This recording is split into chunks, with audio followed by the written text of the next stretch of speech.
Isang mapagpalang araw sa inyong lahat. Mga minamahal naming kakwento. Kumusta po kayo? Samahan niyo po akong muli, kasabay ng isang mainit na tasang kape, sa isang panibagong paglalakbay ng puso na susubok sa ating pananaw tungkol sa tiwala at katapatan. Sabi nila, ang tiwala ay parang isang babasaging salamin. Kapag ito'y nabasag, mahirap nang buuin. Paano kung ang taong pinagkatiwalaan mo ng buong puso ay siya palang may pinakamadilim na balak sa'yo? Halina't pakinggan natin ang kwento ni Laya sa Hacienda de Alab. 1, 2, 3, takbo. Ang halakhak ng kambal na sinahani at ulan ay parang musika sa pandinig ni Laya. Tila ito ang nagbibigay kulay sa malawak at maningning na hardin ng Hacienda de Alab. Sa ilalim ng ginintuang sikat ng araw, para silang tatlong maliliit na paru-parong naghahabulan sa luntiang damuhan, malayo sa anumang anino ng kalungkutan. "Mama Laya, ang bagal mo!" sigaw ni Ulan, ang mas bibo sa dalawa, habang tumatakbo palayo. Isang matamis na ngiti ang sumilay sa mga labi ni Laya. "Mama Laya." Kay sarap pakinggan. Kahit kailan ay hindi niya inisip na ang isang simpleng tagapag-alaga na tulad niya ay makakahanap ng pamilya sa mga batang ito. Simula nang pumanaw ang kanilang ina, siya na ang naging kanlungan ng mga ito.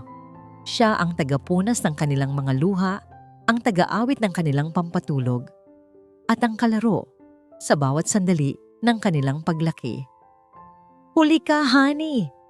Malaming na sabi ni Laya nang maabutan niya ang batang babae at marahang kiniliti ito sa tagiliran, na puno ng tawa ang hangin. Sa bawat tawa ng mga bata, tila may kung anong mainit na dumadaloy sa kanyang puso, isang kaligayahang hindi matutumbasan ng anumang salapi. Mula sa balkonahe ng mansyon, tahimik na pinagmamasdan ni Castor Magdiwang ang eksena. Ang kanyang mga mata ay may bakas ng kalungkutan, isang sugat na hindi pa rin naghihilom mula sa pagkawala ng kanyang asawa. Ngunit sa tuwing nakikita niyang masaya ang kanyang mga anak, sa piling ni Laya, isang munting sinag ng pag-asa ang sumisilip sa kanyang puso. Nakikita niya ang sinseridad at pagmamahal sa bawat kilos ng dalaga, isang bagay na labis niyang ipinagpapasalamat. Habang abala siya sa panonood, isang pares ng makinis na braso ang pumulupot sa kanyang baywang mula sa likuran. Ang pamilyar na halimuyak ng mamahaling pabango ay humalimuyak sa hangin. "Ang saya nilang tingnan, hindi ba, mahal?" bulong ni Amaranta Soliman, ang kanyang magandang kasintahan. Bahagyang tumango si Castor, hindi inaalis ang tingin sa mga bata. "Oo, malaki ang utang na loob natin kay Laya." Isang malamig na kislap ang dumaan sa mga mata ni Amaranta, ngunit agad itong napalitan ng isang matamis na ngiti. "Of course, mahal. Pero hindi ba't mas masaya sila kung ang sarili na nilang ina ang kasama nila?" Bumaba sila at tinungo ang hardin. "Honey, Ulan, mga anak, halik kayo kay Mami." Di masiglang bati ni Amaranta na tila isang perpektong ina. Agad na tumakbo palapit ang mga bata. Ngunit sa pagyakap ni Amaranta sa kanila, napansin ni Laya ang paraan ng paghigpit ng hawak nito. Hindi yakap ng pagmamahal, kundi tila isang pag-angkin. Banayad nitong inilayo ang mga bata mula sa kanya. "Sige na, Laya, maghanda ka na ng merienda para sa mga bata. Ako na ang bahala sa kanila rito," utos ni Amaranta. Ang nangiti ay hindi nawawala sa kanyang mga labi. Tumango na lamang si Laya at tahimik na nagtungo sa kusina. May kung anong kaba siyang naramdaman, isang pakiramdam na matagal na niyang isinasantabi. Habang naghahanda siya ng juice at sandwich, pumasok si Amaranta sa kusina. Nagulat si Laya nang aksidenteng mabitawan nito ang isang malaking bote ng mantika malapit sa pinto, patungo sa pool area. Kumalat ang madulas na likido sa sahig na gawa sa marmol. "Oh my goodness! Ang clumsy ko naman, sabi ni Amarantha na may halong pagkukunwaring pagkagulat. Mabilis itong lumingon-lingon. Tinitiyak na walang ibang nakakita maliban kay Laya. Pakilinis na lang ito, Laya, ha? Baka may madulas. Bago pa man makasagot si Laya, mabilis na itong lumabas ng kusina. Ngunit sa isang saglit, sa salamin ng bintana, nasulyapan ni Laya ang isang bagay na nagpatindig ng kanyang mga balahibo. Isang mabilis, tusong ngiti ang sumilay sa mga labi ni Amarantha bago ito tuluyang nawala sa kanyang paningin. Isang hindi maipaliwanag na takot ang gumapang sa kanyang dibdib. Bakit? Ano ang ibig sabihin ng ngangiting iyon? Pinilit niyang iwaksi ang masamang kutob at nagsimulang maghanap ng basahan upang linisin ang natapong mantika. Ngunit hindi pa man siya nakakakilos, isang malakas na sigaw ang bumasag sa katahimikan ng hasyenda. Sigaw ni Honey, sinundan ito ng malakas na pagtampisaw ng tubig at isa pang sigaw. Kay Ulan naman, binitawan ni Laya ang lahat ng hawak niya. Ang kanyang puso ay tila tumigil sa pagtibok. Gamit ang buong lakas, tumakbo siya palabas, patungo sa pool area. Ang tanawing kanyang natunghayan ay isang bangungot. Ang kambal ay nasa loob ng malaking swimming pool, nagkakaway ang maliliit na mga kamay, hirap na huminga at lumulubog litaw sa tubig. At sa tabi mismo ng pool, sa mismong lugar kung saan sila madalas maglaro, ay ang malaking mantsa ng kumalat na mantika. Nang walang pag-aalinlangan, tatakbo na sana si Laya para tumalon sa tubig nang biglang may humila sa kanyang buhok mula sa likuran, si Amarantha. Pero bago pa man siya makapagsalita, isang mas malakas na sigaw ang narinig niya mula sa kanyang likuran. Laya! Anong ginagawa mo? Boses iyon ni Castor. Kasabay noon, si Amarantha ay buong dramang tumakbo patungo sa pool, sumigaw na parang isang inang nasisiraan ng bait at tumalon sa tubig para sagipin ang mga bata. Nang makaahon ito, bit-bit ang umiiyak at nanginginig na kambal. Lahat ng mata ay napunta kay Laya na nakatayo roon. Tulala, basang-basa ang damit, at nasa tabi ng natapong mantika. Lumapit si Amarantha, niyakap ang mga anak, at buong panggigigil na sumigaw habang nakaturo sa kanya. Anong ginawa mo sa mga anak ko? Hayop ka! Sa pagdating ni Castor sa kanyang tabi, ang nakita ni Laya sa mga mata ng lalaking minsan na niyang pinagkatiwalaan ay hindi pag-unawa, kundi isang nagbabagang apoy ng pagkalito at matinding galit. Ang buong mundo ni Laya ay gumuho sa isang iglap.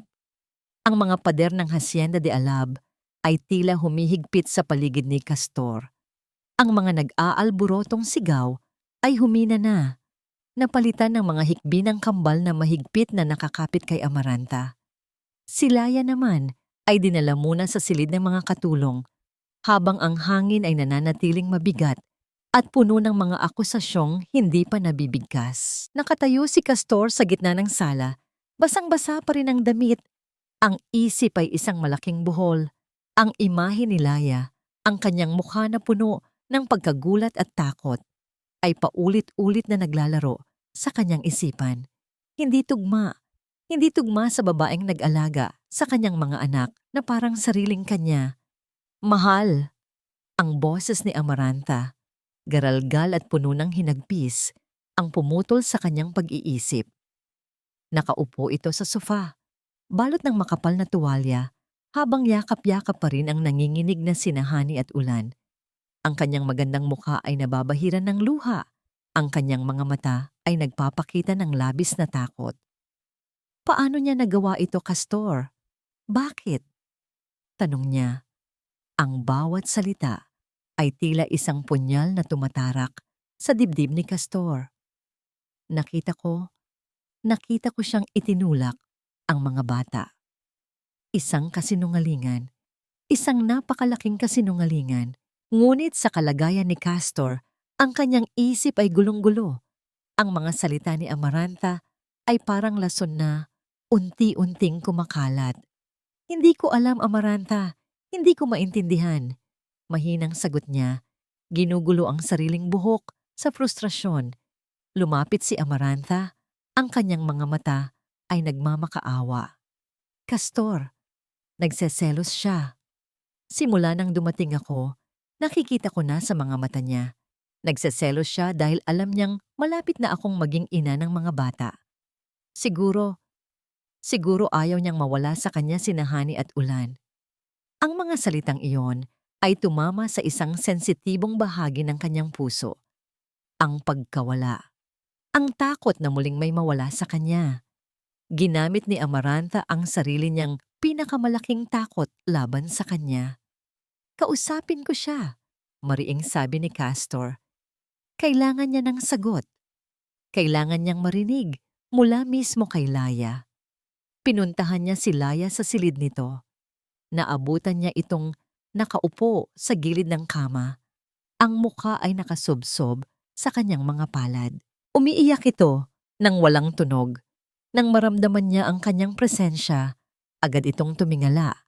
Ang mga mata ay namumugto at puno ng pag-asa.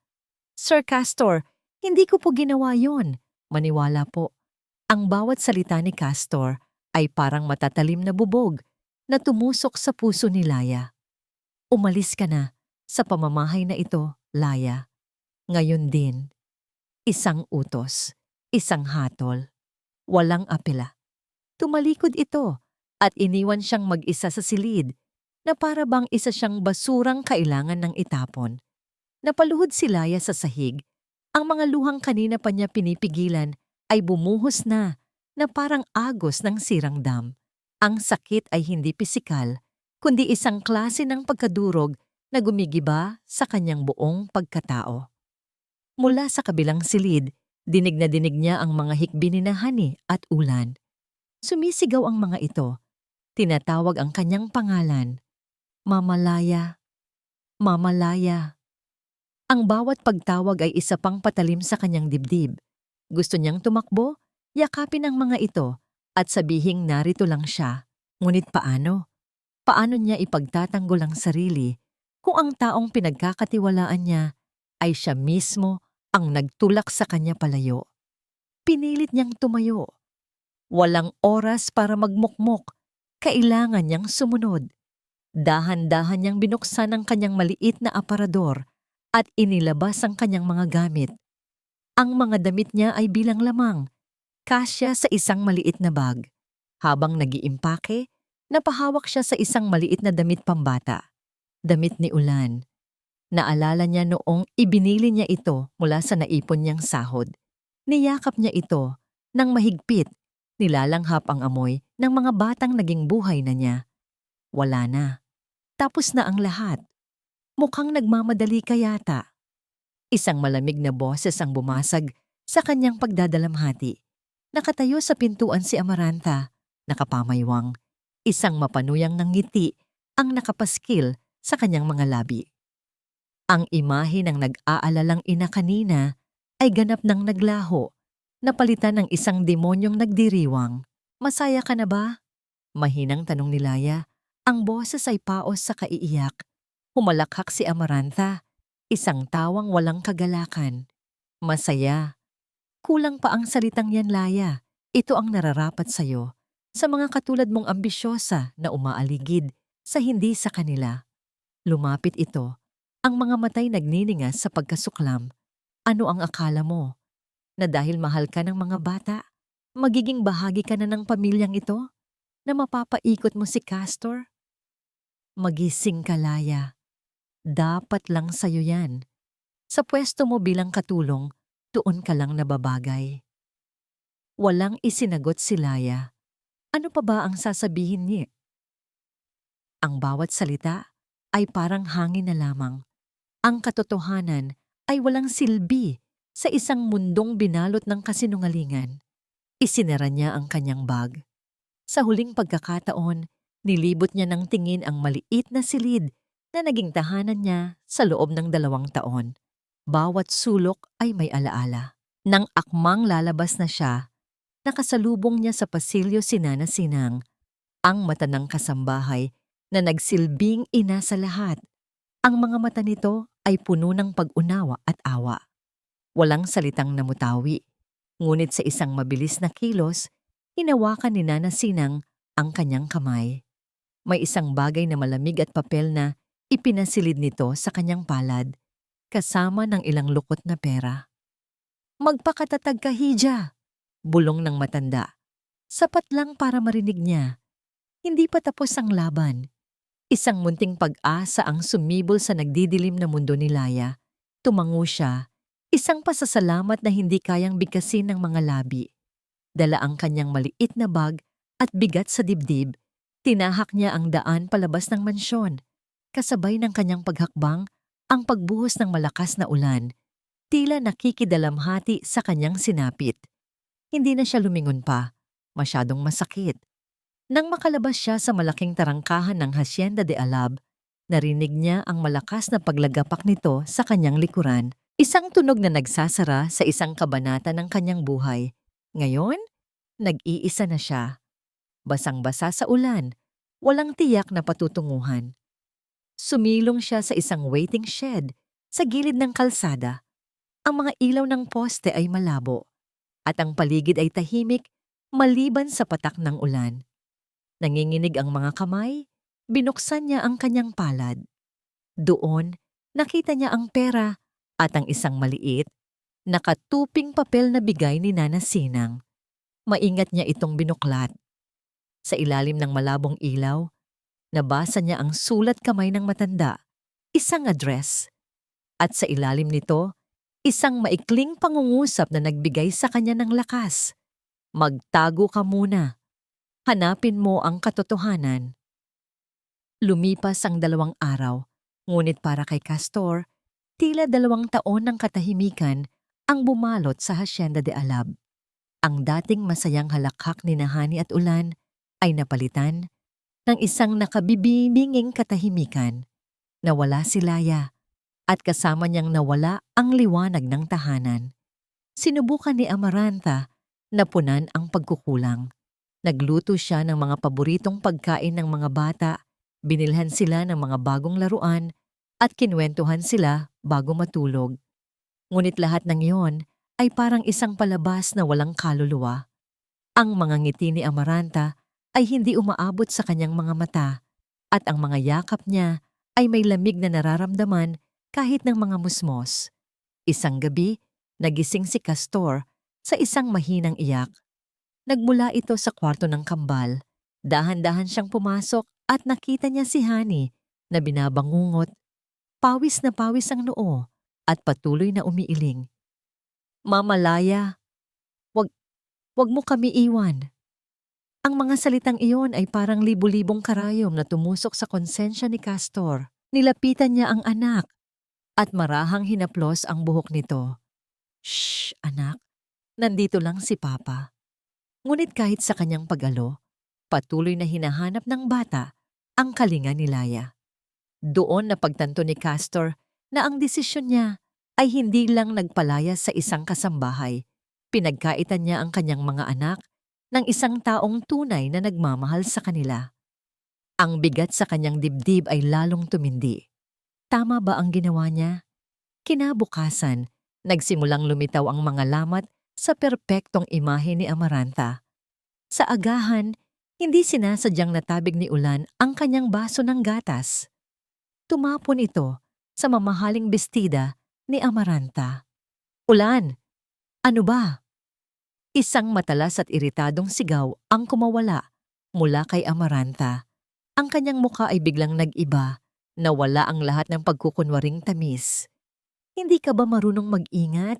Look at my dress! This is designer!" Napaiyak si Ulan sa takot. Napahinto si Castor sa pagsubo.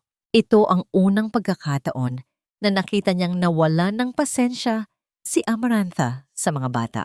Naalala niya ang hindi mabilang na mga pagkakataon na may natapong pagkain o inumin si Laya, ngunit kahit minsan ay hindi ito nagtaas ng boses. Sa halip, isang malambing na, "Okay lang yan anak, malilinis natin yan," ang lagi niyang sinasabi. Ang pagkakaiba ay malinaw na parang sikat ng araw. Nang mapansin ni Amaranta Ang pagkagulat sa mukha ni Castor, mabilis siyang nagbago ng ekspresyon. Pilit siyang ngumiti at hinaplos ang ulo ni Ulan. I'm sorry baby. Nagulat lang si Mommy. Don't cry na. Ngunit huli na ang lahat. Nakita na ni Castor ang anino sa likod ng kanyang maskara.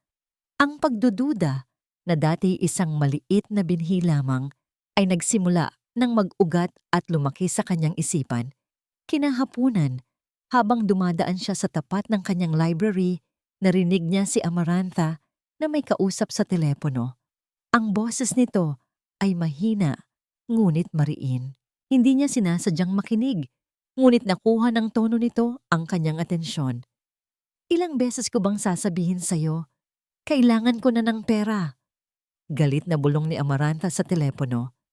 Sinabi ko nang bayaran mo ako. Kung hindi, malalaman ng lahat ang sikreto mo. Huwag mo akong subukan. Sikreto? Anong sikreto? Kanino siya nakikipag-usap? Dahan-dahang umatras si Castor. Ang kanyang puso ay malakas na kumakabog. May mali. Isang malaking pagkakamali. Ang hinala ay parang apoy na sumusunog sa kanyang sistema. Kailangan niya ng patunay. Kailangan niya ng katotohanan. Agad siyang nagtungo sa security room kung saan nakaimbak ang lahat ng recordings mula sa CCTV camera ng buong mansyon. Siya mismo ang nag-utos na i-archive ang lahat ng footage araw-araw. Mabilis niyang hinanap ang recording noong araw ng insidente sa pool. Pinili niya ang petsa, ang oras, ngunit nang i-click niya ang play, isang mensahe ang lumabas sa screen. File not found. This footage has been deleted. Napatitig siya sa screen, hindi makapaniwala. Sinubukan niyang i-access ang backup file sa cloud server. Ganon pa rin. Burado. Ang lahat ng ibang footage, bago at pagkatapos ng insidente, ay nandoon. Tanging ang critical na 30 minutos sa paligid ng pool area ang nawawala. Hindi ito system glitch. Ito ay sinadya. May nagbura. At iilan lamang ang may access sa security room na yon. Isang malamig na kilabot ang gumapang sa kanyang likuran. Kinagabihan, habang naghahapunan sila, pinakatitigan ni Castor si Amarantha. Ngumiti ito sa kanya, ang parehong matamis na ngiti na minsan nang bumihag sa kanya. Ngunit ngayon, ang nakikita niya na lang ay isang kasinungalingan. Mahal, may problema ba? Tanong nito. Tila napapansin ang kanyang pagkatitig. Huminga ng malalim si Castor. Pinapanatiling kalmado ang kanyang boses kahit kumukulo na ang kanyang dugo. Iniisip ko lang yung nangyari, panimula niya. I decided to check the security footage from that day para lang makasiguro. Pero ang nakapagtataka, yung parteng iyon, burado. Nakita niya ito, isang kislap ng purong takot na dumaan sa mga mata ni Amarantha. Isang segundo lang itong tumagal, ngunit sapat na yon para kay Castor. Agad itong napalitan ng pagkukunwaring pagkalito. Talaga, mahal? Baka nagkaroon lang ng system glitch? You know how technology can be sometimes. Ngumiti si Castor, isang ngiting hindi umabot sa kanyang mga mata. Siguro nga, system glitch. Ngunit sa kanyang isipan, ang lahat ay malinaw na. Hindi ito pagkakamali ng sistema. Ito ay pagkakamali niya. Isang malaking pagkakamaling kailangan niyang itama. Ang amoy ng piniritong bawang at ang ingay ng mga kubyertos ay malayo sa pamilyar na halimuyak ng mga rosas at katahimikan sa hardin ng Hacienda de Alab. Ngunit para kay Laya, ang maliit na karinderyang ito sa kabilang bayan ay naging kanyang kanlungan. Dito, siya ay si Lina, isang bagong saltang nangangailangan ng trabaho, malayo sa pagiging si Laya makiling, ang babaeng pinalayas at pinaratangang kriminal. Automatiko ang bawat kilos ng kanyang mga kamay, paghuhugas ng pinggan, pagpupunas ng mesa, pagsisilbi ng pagkain, ngunit ang kanyang isip ay nasa malayo. Kumusta na kaya sina Hani at Ulan? Natatakot kaya sila? Sino na ang kumakanta sa kanila bago matulog? Ang mga tanong ay walang katapusan at ang bawat isa ay tila maliliit na tinik sa kanyang puso. Ang pagtatrabaho ay ang tanging paraan para hindi siya malunod sa sarili niyang kalungkutan. Kailangan niyang maging abala, kailangan niyang makaipon, kailangan niyang patunayan ang kanyang pagiging inosente. Isang hapon, habang nagpupunas siya ng mesa, nag-vibrate ang luma niyang cellphone sa kanyang bulsa. Isang text message mula sa numerong hindi niya kilala. Simbahan ng bayan, mamayang 5:00, mag-ingat ka. Walang pangalan. Ngunit alam niya kung kanino galing. Si Nana Sinang. Ang kaba at pag-asa ay nag-uunahan sa kanyang dibdib. Matapos magpaalam sa kanyang amo, maingat siyang nagtungo sa simbahan. Ang lumang gusaling bato ay tahimik, isang malaking kaibahan sa maingay na karinderya. Ang amoy ng kandila at matandang kahoy ay sumalubong sa kanya, nagbibigay ng pakiramdam ng kapayapaan. Nakita niya si Nana Sinang na nakaupo sa isa sa mga bangko sa pinakadulo, nakatalukbong ng alampay na tila isang ordinaryong mananampalataya. Dahan-dahan siyang lumapit at umupo sa tabi nito, nagpapanatili ng distansya. Nana, mahinang bati niya. Hindi lumingon ang matanda, na natiling nakatingin sa altar. Kamusta ka, Hija? Ligtas ka ba rito? Opo, Nana. Salamat po sa tulong ninyo. Sa ilalim ng kanilang mga damit, iniabot ni Nana Sinang ang isang maliit na supot. Wala tayong maraming oras, bulong nito. Ito, nakita ko ito sa tabi ng pool area. Itinapon sa mga halamanan nung araw na yon. Binuksan ni Laya ang supot. Sa loob, nakita niya ang isang pares ng dilaw na rubber gloves na panglinis. Kumunot ang kanyang noo. Guwantes po? Ang kasamaan laging nag-iiwan ng bakas. Makahulugang sabi ni Nana Sinang. Suriin mong mabuti. May napansin ako dyan. Kinuha ni Laya ang mga guwantes. Sa unang tingin, mukha lang itong ordinaryo. Marumi ito at may mga bakas ng lupa. Ngunit nang suriin niya ang kanang palad, napansin niya ang isang bagay na kakaiba, isang maliit na tastas. Hindi ito ordinaryong butas na dulot ng pagkasira. Ito ay isang malinis na hiwa, tila tinusok ng isang bagay na matulis. Hinaplos ng kanyang daliri ang maliit na butas. Ang kanyang isip ay mabilis na naglakbay pabalik, sinusubukang alalahanin ang anumang bagay na maaaring mag-iwan ng ganoong marka. Ano ang pwedeng bumutas dito ng ganito? At pagkatapos, isang alaala ang biglang lumitaw sa kanyang isipan na parang kidlat. Ilang linggo bago ang insidente, isang maaraw na hapon, nasa hardin si Amarantha, nakasuot ng puting bestida, nagrereklamo tungkol sa pag-aalaga ng mga rosas. Og, I don't want to get my hands dirty, sabi nito. Kumuha ito ng isang pares ng bagong guwantes mula sa bodega. Habang isinusuot niya ito, nakita ni Laya ang suot nitong singsing sa kanang kamay. Isang malaking singsing na may disenyong tila koronang may matutulis na dulo. Naalala pa niya kung paanong bahagyang sumabit ang tulis ng singsing sa goma ng guwantes nang ipasok nito ang kanyang kamay. Hija, ayos ka lang? Tanong ni Nana Sinang.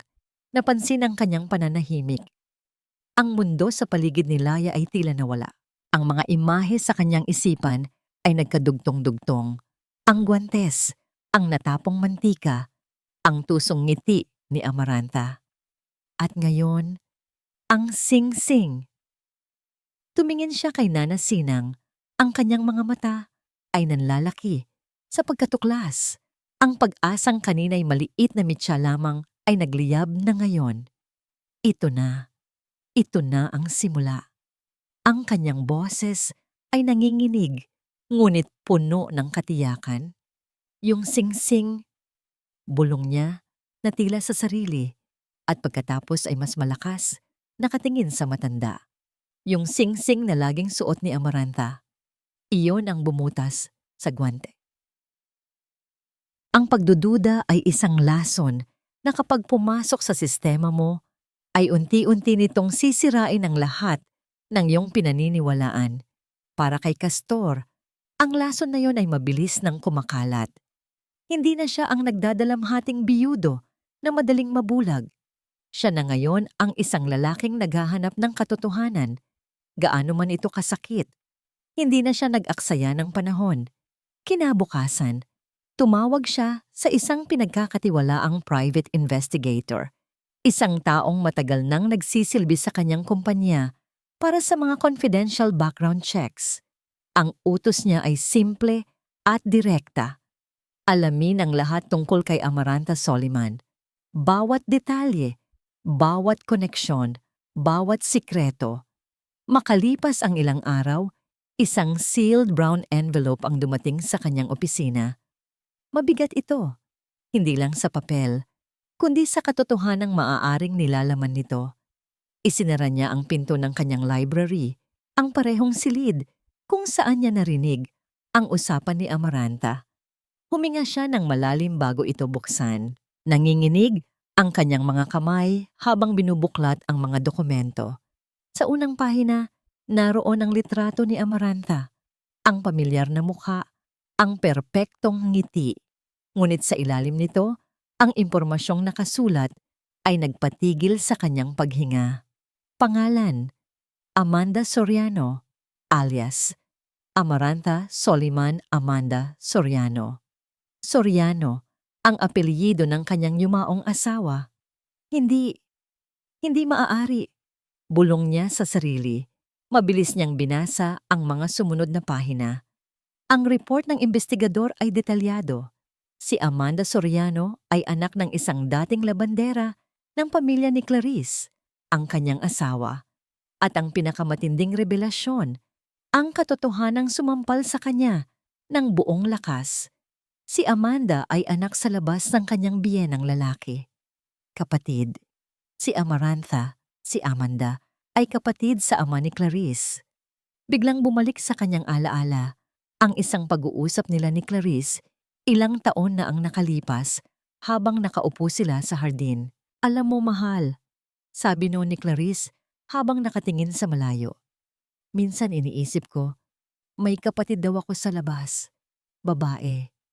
Hindi ko siya nakilala. Hindi na rin siya pinag-usapan ni Papa simula nang mamatay ang nanay niya. Sana makilala ko siya balang araw. Ang mga salitang iyon, na dati walang gaanong bigat, ay bumalik ngayon na parang isang kulog. Nilinlang siya. Hindi lang siya, kundi pati na rin ang alaala ng kanyang asawa. Sa ilalim ng report, may nakalakip na isang lumang litrato. Isang family picture ng mga Soriano, kuha sa isang Pasko, maraming taon na ang nakalipas. Nandoon ang kanyang biyenan, ang kanyang asawang si Clarice, na isang teenager pa lamang, masayang ngumingiti. At sa likuran, sa may gilid, tila isang anino, ay isang batang babae na may mahabang buhok. Hindi ito nakangiti. Ang mga mata nito ay matalim, puno ng inggit at puot, habang nakatingin kay Clarice, si Amanda. Walang dudang siya iyon. Habang tinititigan niya ang litrato, isang detalye ang pumukaw sa kanyang pansin. Ang singsing na suot ng ina ni Clarice sa litratong iyon. Isang antigong singsing na may disenyong korona. Ito ang singsing na laging suot ni Amaranta. Ang singsing na sinasabi niyang pamana raw mula sa kanyang lola. Kasama sa envelope ay isa pang dokumento, isang kopya ng police report na isinampa ng pamilya Soriano 15 taon na ang nakalipas. Nakasaad dito ang pagkawala ng isang mamahaling singsing na mana pa sa kanilang mga ninuno. Ang deskripsyon ng singsing ay eksaktong-eksakto sa suot ni Amaranta. Hindi ito pamana, ito ay ninakaw. Ang lahat ay isang malaking panloloko.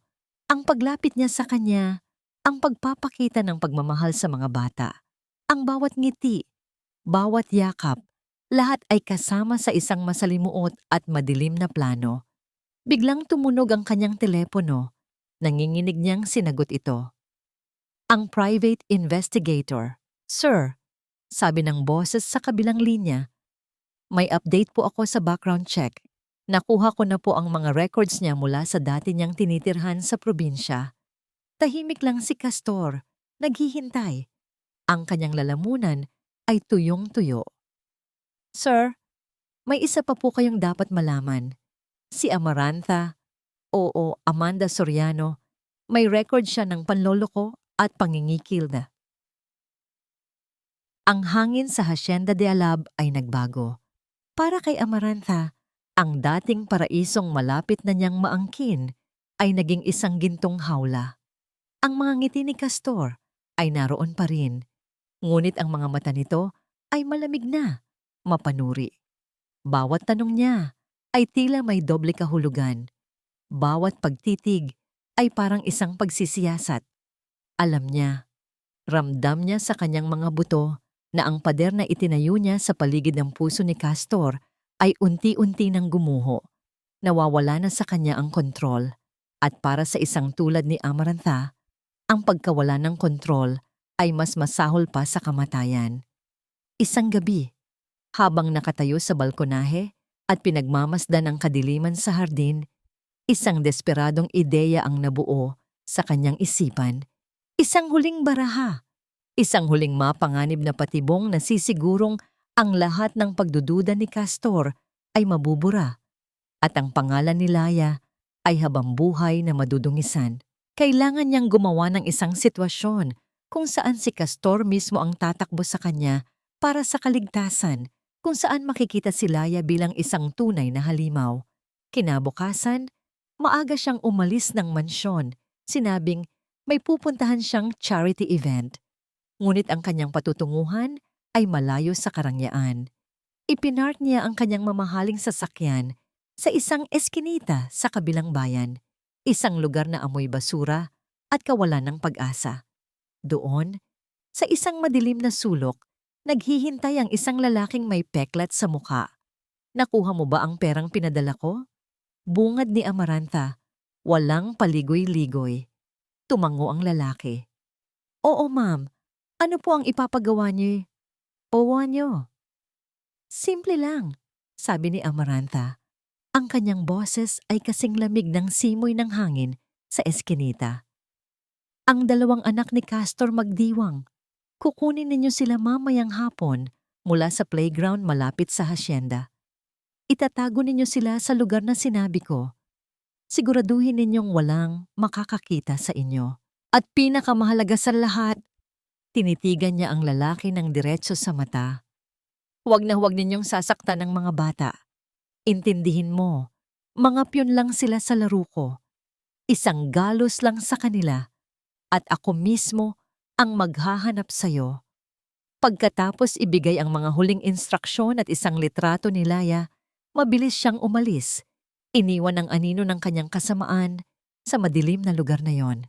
Pagsapit ng hapon, sinimulan na niya ang kanyang palabas. Una, tinawagan niya si Castor sa opisina. Ang kanyang boses ay puno ng pagkukunwaring pananabik. Mahal, pauwi na ako. Dadaan lang ako sa park para sunduin si Hani at Ulan. I miss them so much. Pagkatapos ng isang oras, ang ikalawang tawag. Sa pagkakataong ito, ang kanyang boses ay isang perpektong timpla ng takot at pagkabaliw. Kay Castor, humihikbi siya sa telepono. Wala sila. Wala ang mga bata.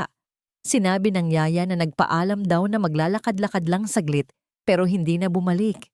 Castor, tulungan mo ako. Narinig niya ang pag-aalala at pagmamadali sa boses ni Castor sa kabilang linya. Umaayon ang lahat sa plano. Pagdating ni Castor sa hacienda, naabutan niya si Amarantha na umiiyak sa sala. Inaalo ng mga kasambahay, isang perpektong imahe ng isang inang nagdadalamhati. At pagkatapos, dumating ang huling pako sa kabaong ni Laya. Isang text message ang pumasok sa telepono ni Castor. Mula sa isang hindi rehistradong numero. Binasa ito ni Castor ng malakas. Ang kanyang boses ay nanginginig sa galit. Huwag kayong tatawag ng pulis. Akin lang ang mga bata. Karapatan ko sila. Maghanda kayo ng 5 milyong piso kung gusto niyo pa silang makitang buhay. Tumingin si Amaranta kay Castor. Ang kanyang mga mata ay puno ng luha at akusasyon. Siya to, Castor. Alam kong si Laya to. Akin lang ang mga bata. Iyan ang lagi niyang sinasabi. Baliw siya. Kinuha niya ang mga anak natin. Sa kanyang isipan, nagdiriwang si Amaranta. Ang bawat salita ay kinakalkula. Ang bawat luha ay may layunin. Ang patibong ay nakalatag na. Habang si Castor ay abala sa pakikipag-usap sa mga pulis, pumasok si Amaranta sa kanyang silid at tumingin sa salamin. Ang babaeng nakatingin pabalik ay pagod, ngunit matagumpay. Isang huling sakripisyo, isang huling dumi sa kanyang mga kamay para sa isang buhay ng karangyaan at tagumpay. Sa huling pagkakataon, Laya, bulong niya sa kanyang refleksyon, sisiguraduhin kong mabubulok ka sa kulungan. Samantala, sa maliit na karinderyang tinutuluyan ni Laya, pagod siyang naghahanda para matulog. Ang tanging hiling niya ay isang mahimbing na pahinga. Ngunit ang katahimikan ng gabi ay biglang binasag ng malalakas at marahas na katok sa pinto. Pulis! Buksan niyo ang pinto! Bago pa man siya makakilos, ang pinto ay sapilitang binuksan. 5 unipormadong pulis ang bumulaga sa kanya. Ang kanilang mga mukha ay seryoso. Ang kanilang mga kamay ay nasa kanilang mga baril. Laya makiling? Sigaw ng isang pulis. Ako po. Bakit po? Nanginginig niyang tanong. Hindi sila sumagot.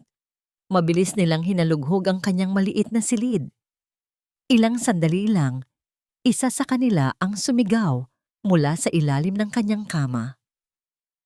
Sir, positive. Nandito ang pera.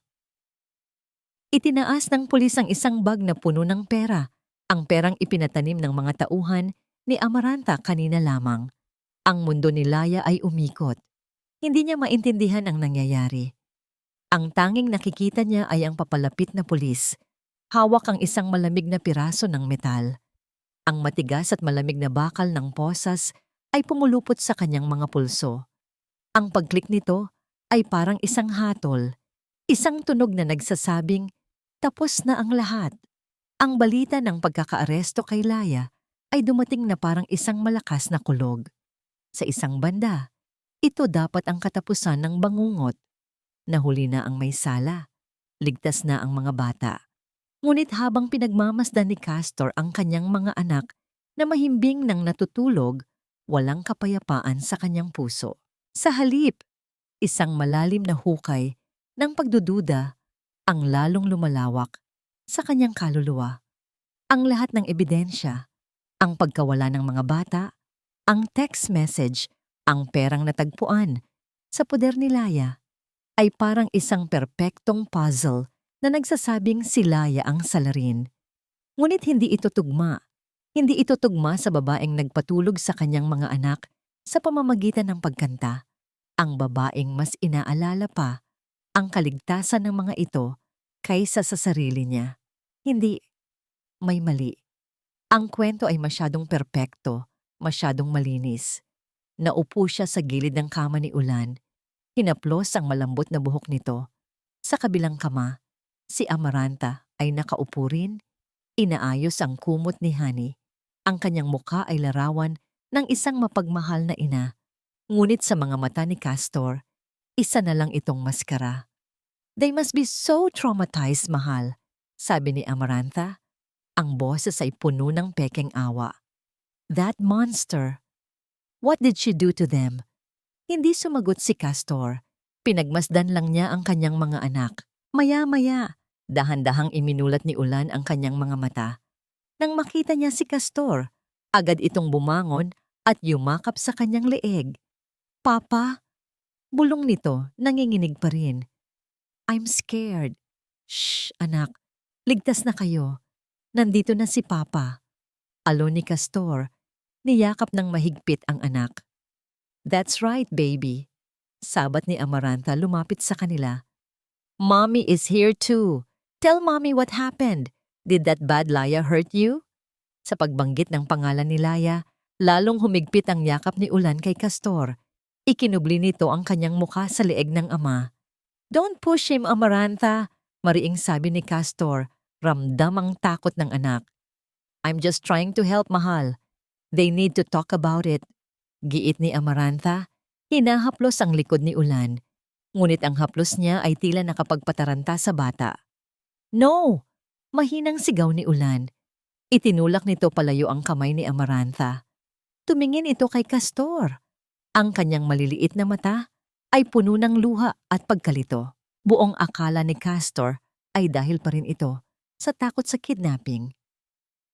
"Anak, anong problema?" Malumanay niyang tanong. "Wala nang mananakit sa inyo." Huminga ng malalim si Ulan. Tumingin muna ito kay Amarantha na pilit nang ngumingiti at pagkatapos ay ibinalik ang tingin sa kanyang ama. Ang sumunod na mga salita ay binulong niya, sapat lang para marinig ni Castor na parang isang sikretong ayaw niyang malaman ng iba. Tita Amarantha said it was a game. Napatigil si Castor. Ang buong mundo niya ay tila huminto sa pag-ikot. "Anong sabi mo, anak?" Muling sumiksik si Ulan sa kanyang leeg. Ang kanyang boses ay mas mahina pa, nanginginig sa takot. "She told us to hide from Papa." Isang laro. Itago mula kay Papa. Ang mga salitang iyon, mula sa bibig ng kanyang sariling anghel, ay parang isang malakas na dagitab na gumising sa bawat himaymay ng kanyang katawan. Ang lahat ng piraso ng puzzle na hindi magkakatugma ay biglang nag-ugnay-ugnay sa isang nakakakilabot na larawan. Ang pagdududa ay naging katiyakan. Ang pagkalito ay naging isang malinaw at nagyeyelong galit.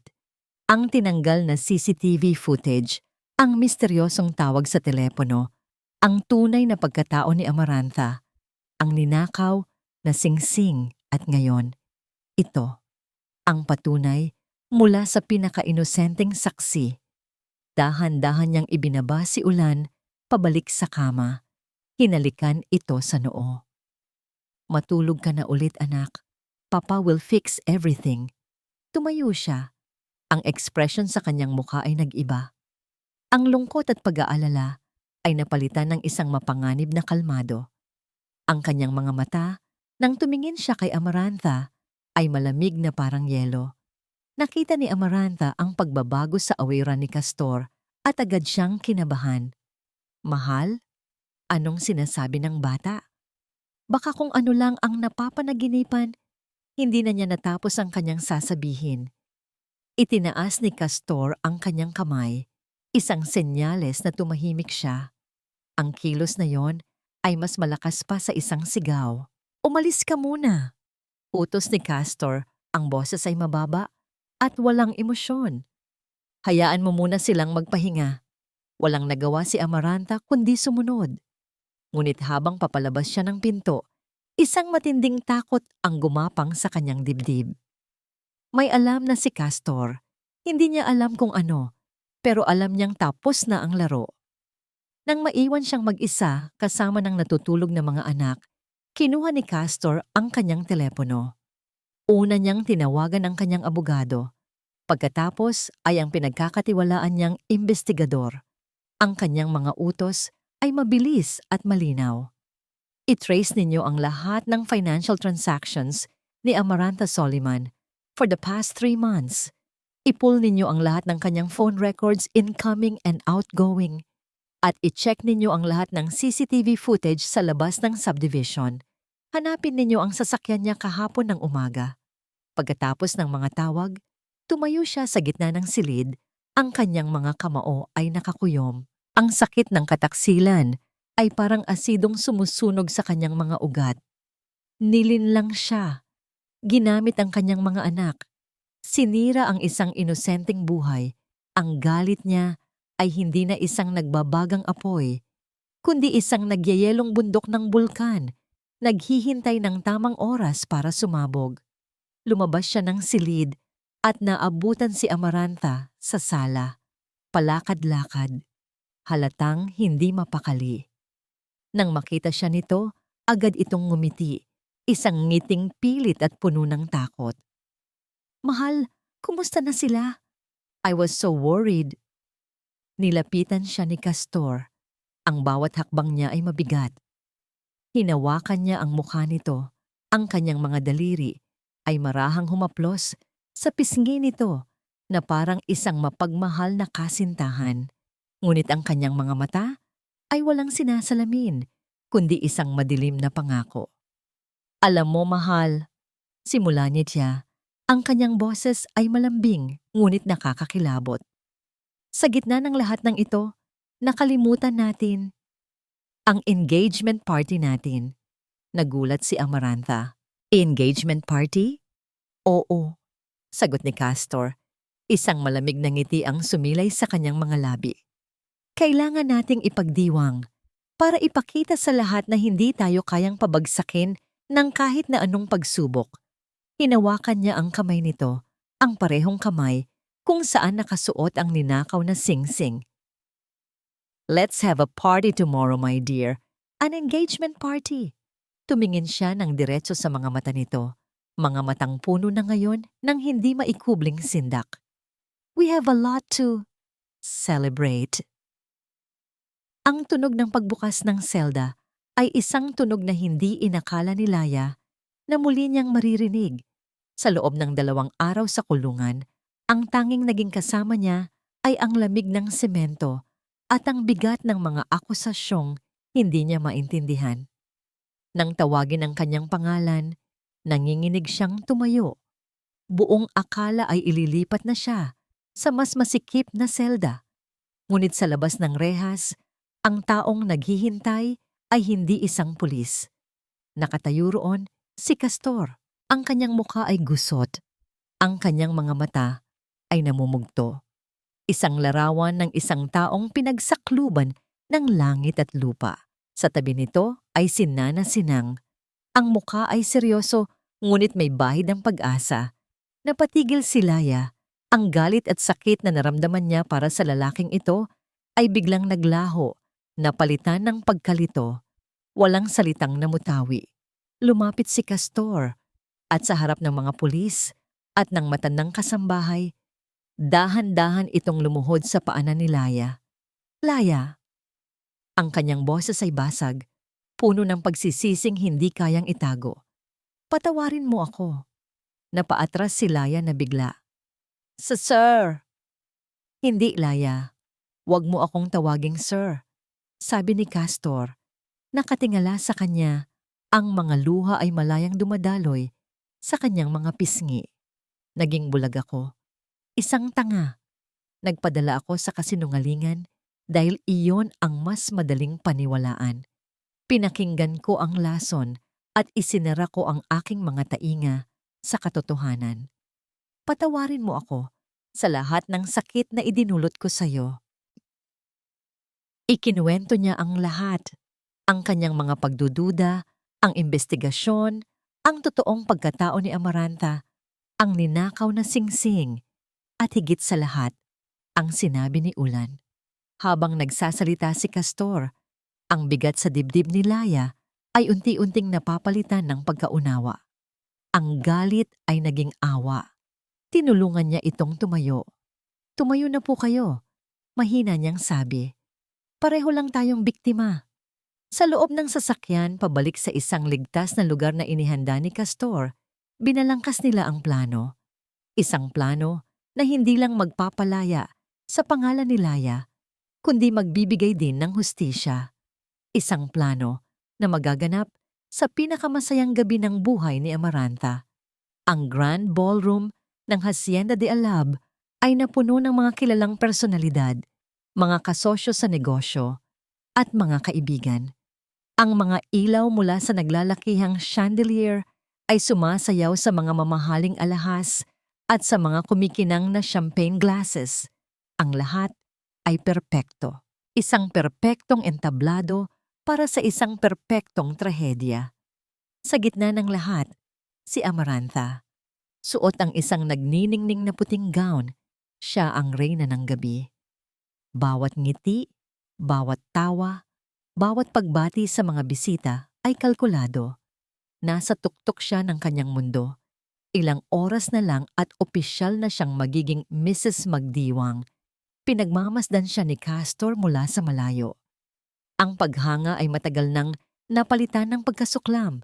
Ngayong gabi, tatapusin niya ang lahat. Umakyat siya sa entablado, kinuha ang mikropono. Agad na tumahimik ang lahat. Ang kanilang atensyon ay nakatuon sa kanya. Ngumiti si Amarantha mula sa ibaba. Isang nangiting puno ng pagtatagumpay. "Good evening, everyone," panimula ni Castor. Ang kanyang boses ay kalmado at malakas. "Thank you for coming to celebrate with us.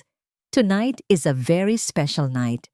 A night of celebration, a night of new beginnings, and a night for revelations." Tumingin siya kay Amarantha. "To my beautiful fiancé, Amarantha. You came into my life when it was dark. You brought color." Isang malaking screen sa likod niya ang biglang umilaw. Ang inaasahan ng lahat na isang slideshow ng kanilang mga litrato ay hindi nangyari. Sa halip, ang lumabas ay isang grainy CCTV footage, ang pool area ng hacienda. At doon, malinaw na nakita ng lahat si Amarantha na aksidenteng nagtatapon ng mantika sa sahig bago dumating si Laya. Isang kolektibong paghinga ng pagkagulat ang narinig mula sa mga bisita. Nanlaki ang mga mata ni Amarantha. Ang ngiti ay naglaho sa kanyang mukha. Anong kalokohan to, Castor?" Sigaw niya. Hindi siya pinansin ni Castor. Ang video ay napalitan ng isang audio recording. Ang boses ni Amarantha. Malinaw at galit ang umalingaw-ngaw sa buong ballroom. "Sinabi ko nang bayaran mo ako. Kung hindi, malalaman ng lahat ang sikreto mo." Ang mga bulungan ay naging ugong. Ang mga mukha ng mga bisita ay napuno ng pagkabigla at pag-uusisa. At para sa huling pasabog, ipinakita sa screen ang kopya ng isang bank transfer. 5 milyong piso. Inilipat mula sa isang secret account ni Amarantha patungo sa account ng lalaking may peklat sa mukha. Ang kidnapper. Si Amarantha ay namutla. Hindi makapagsalita. Hindi makakilos. Ang lahat ng mga mata ay nakatutok sa kanya, hindi na may paghanga, kundi may pagkutya. At sa gitna ng lahat ng kaguluhan, ang malaking pinto ng ballroom ay dahan-dahang bumukas. Doon, nakatayo si Laya. Suot ang isang simpleng puting bestida. Ang kanyang presensya ay tahimik, ngunit malakas. Naglakad siya papasok. Ang kanyang mga mata ay hindi inaalis kay Amarantha. Ang mga tao ay humawi para bigyan siya ng daan na parang isang alon na nagbibigay respeto sa buwan. Tumigil si Laya sa harap ni Amarantha. "Tapos na ang laro mo," sabi niya. Ang kanyang boses ay hindi nanginginig. Si Amarantha ay parang isang hayop na nasukol. Lumingon mula kay Laya patungo kay Castor. Naghahanap ng tulong. Ngunit si Castor ay bumaba na mula sa entablado. Sa kanyang kamay, hawak niya ang isang bagay na dilaw. Ang pares ng rubber gloves. Itinaas niya ito para makita ng lahat. "At ang huling regalo ko para sa'yo, Amarantha," sabi niya. Ang kanyang boses ay malamig at puno ng pangwakas na hatol. Itinuro niya ang maliit na tastas sa kanang guwantes. "Dapat ko bang sabihing Amanda?" Ang mukha ni Amarantha ay nawalan ng lahat ng kulay. Ang kanyang bibig ay bumuka, ngunit walang salitang lumabas. Ang kanyang pinakatatagong sikreto ay nabunyag na sa harap ng mundong pinilit niyang pasukin. Ang pangalang Amanda ay umalingaw-ngaw sa buong ballroom na parang isang putok ng baril. Para kay Amarantha, ito ang salitang gumiba sa lahat ng pader na itinayo niya sa kanyang paligid. Ang kanyang mukha, na kanina'y maskara ng pagkagulat, ay biglang nag-iba. Isang kakatwang tawa ang kumawala sa kanyang mga labi. Isang tawang basag, walang saya, at puno ng lason. "Amanda?" Di ulit niya. Tila nilalasap ang pait ng pangalan. Matagal ko nang ibinaon ang pangalang yan. Ang pangalan ng isang batang laging nasa anino. Ang pangalan ng isang bastarda. Humarap siya sa mga bisita. Ang kanyang mga mata ay nagliliyab sa galit at sakit na naipon sa loob ng maraming taon. Wala na ang poise, wala na ang pagkukunwari. Ang natira ay isang babaeng nasira ng inggit. Oo, ako nga si Amanda. Sigaw niya. Ang boses ay umyeko sa tahimik na bulwagan. Kapatid ako ni Clarice. Ang perpektong si Clarice. Ang prinsesang nasa kanya na ang lahat. Habang ako ang sikretong itinatago sa dilim.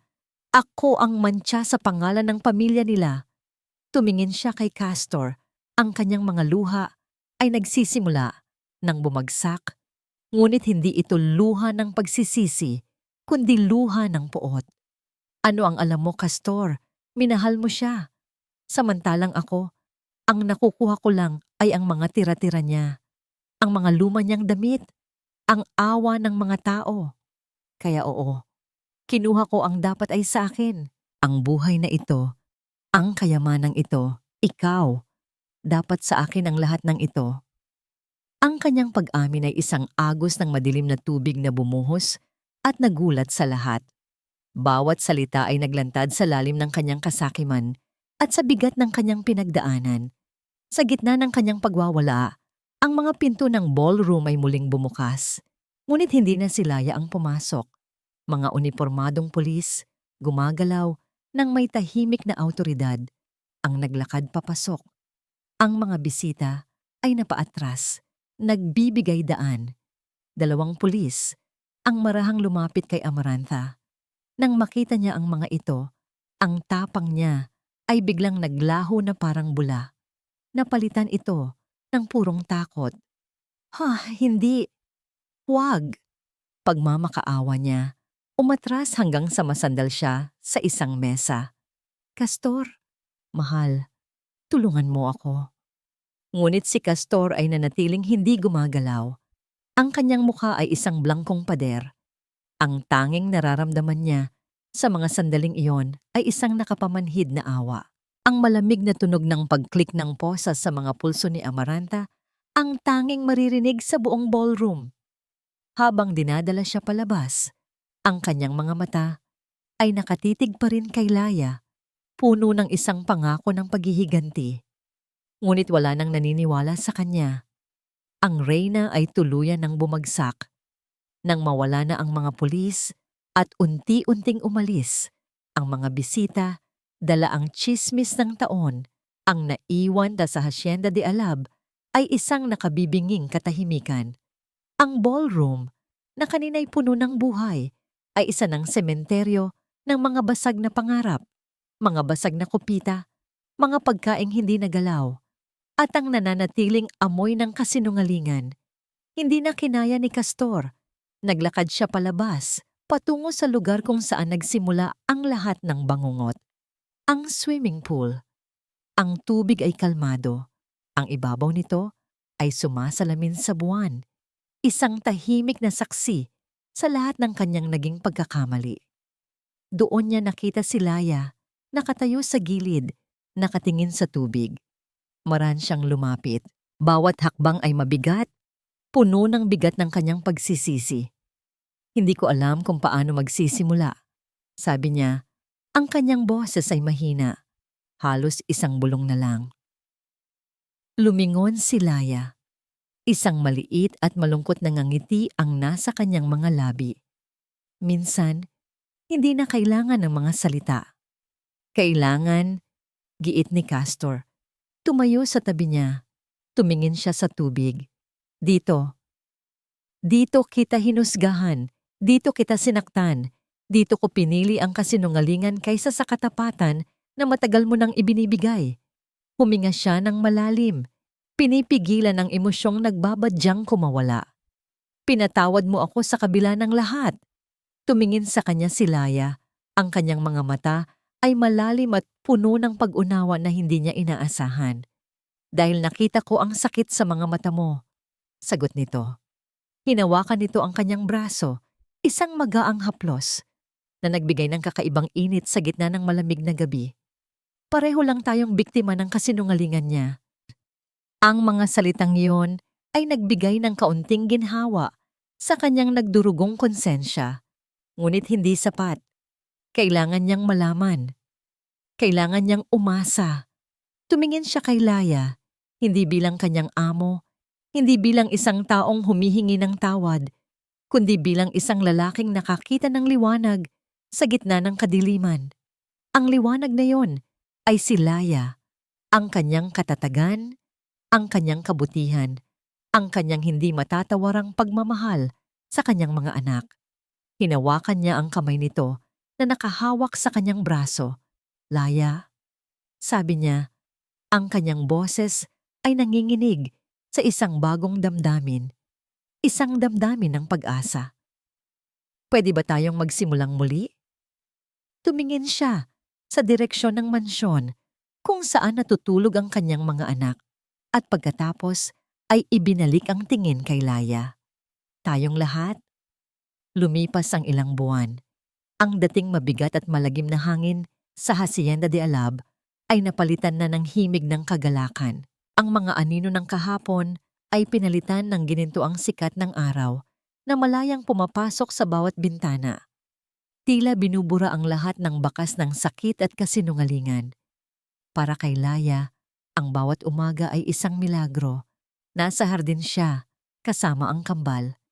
Hindi na bilang kanilang yaya, kundi bilang kanilang kalaro, kanilang gabay, kanilang pamilya. Itinuturo niya kay Honey kung paano magtanim ng isang maliit na buto ng sunflower sa isang paso. Ganyan, dahan-dahan lang. Malambing niyang sabi, ginagabayan ng maliliit na kamay ng bata. Parang pangarap yan, Honey. Kailangan mong alagaan at diligan araw-araw para lumaki at mamulaklak. Wow! Magiging kasing taas ko po ba siya, Tita Laya? Manghang tanong ng bata. Mas mataas pa, nakangiting sagot ni Laya. Sa kabilang banda, si Ulan naman ay abala sa paghuhukay. Ang ilong nito ay puno na ng lupa. Tita Laya, look! May bulat! Masiglang sigaw nito, iwinawas-iwas ang kawawang bulate sa hangin. Isang matamis na tawa ang kumawala sa mga labi ni Laya. Ito na ang kanyang buhay ngayon. Isang buhay na simple, payapa, at puno ng pagmamahal na walang katumbas. Mula sa balkonahe, pinagmamasdan sila ni Nana Sinang. Isang tasa ng kape ang hawak, isang ngiti ng kasiyahan ang nakaguhit sa kanyang mukha. Ito na ang tamang ayos ng mga bagay. Ang hacienda ay muling naging isang tunay na tahanan.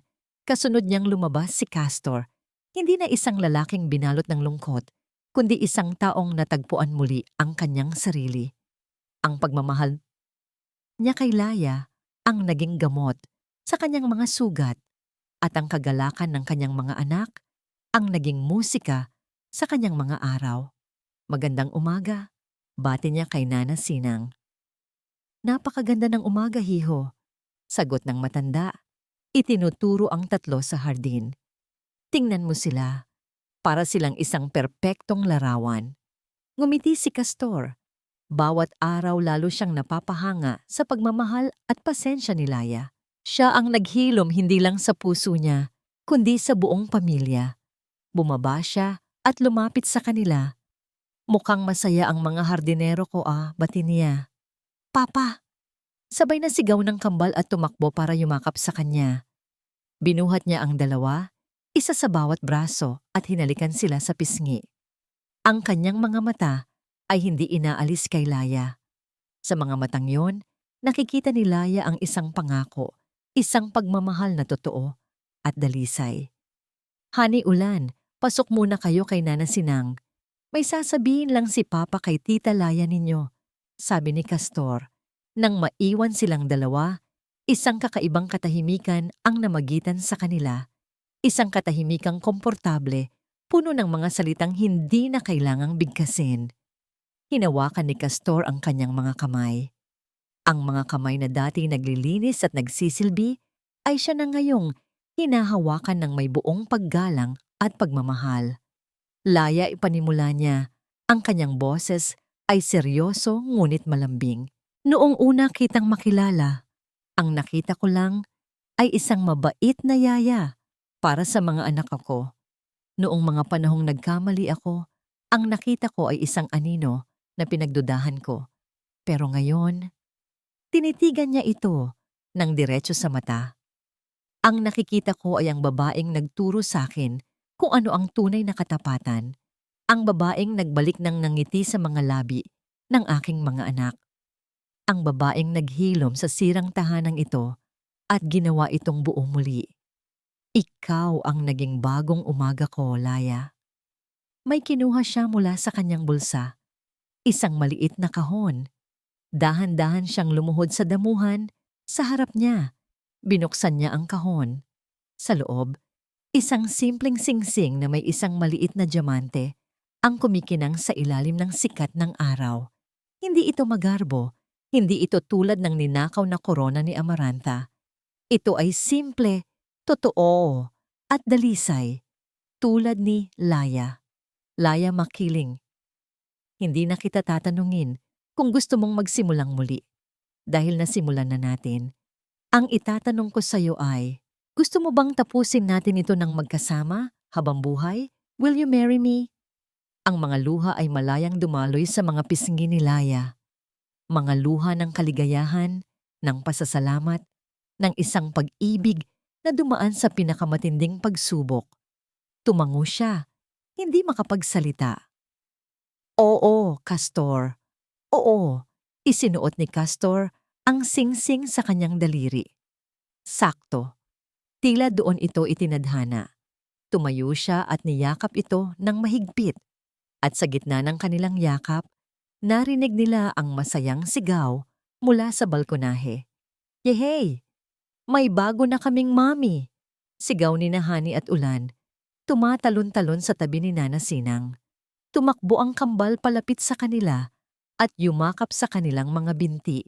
Nabuo ang isang perpektong bilog ng pagmamahal. Habang papalubog ang araw, pininturahan nito ng kulay kahel at rosas ang kalangitan. Magkakasama silang apat, nakatingin sa papalubog na araw. Isang simbolo ng pagtatapos ng isang madilim na kabanata at ang tiyak na pangako ng isang magandang kinabukasan. Ang Hacienda de Alab ay muling natagpuan ng kanyang puso. At si Laya, ang babaeng dumanas ng pinakamadilim na gabi, ay sa wakas ay natagpuan na ang kanyang walang hanggang umaga. At dito po nagtatapos ang ating kwento. Isang patunay na sa kabila ng pinakamatinding dilim na dala ng kasinungalingan at pagtataksil, laging may sisikat na bagong umaga para sa mga pusong tapat at marunong magpatawad. Ang tunay na yaman ay hindi nakikita sa kislap ng ginto, kundi sa init ng isang pamilyang buo at nagmamahalan. Maraming salamat po sa inyong pagsama sa amin sa paglalakbay na ito. Ano po ang masasabi ninyo sa kwento ni Laya at Castor? At anong klaseng kwento naman ang gusto ninyong marinig sa susunod? I-comment lamang po ninyo sa ibaba. Hindi dito nagtatapos ang ating paglalakbay. Marami pa pong kwentong kasing ganda at mas puno ng aral dito sa aming channel. Kung nagustuhan nyo ang kwentong ito, i-like, i-share sa pamilya at mga kaibigan, at mag-subscribe na rin para lagi kayong updated sa mga susunod pa naming kwento. I-click nyo ang notification bell para kayo ang unang makarinig kapag may bago kaming upload. Pagpalain po kayo ng Panginoon, kayo at ang inyong buong pamilya. Hanggang sa muli,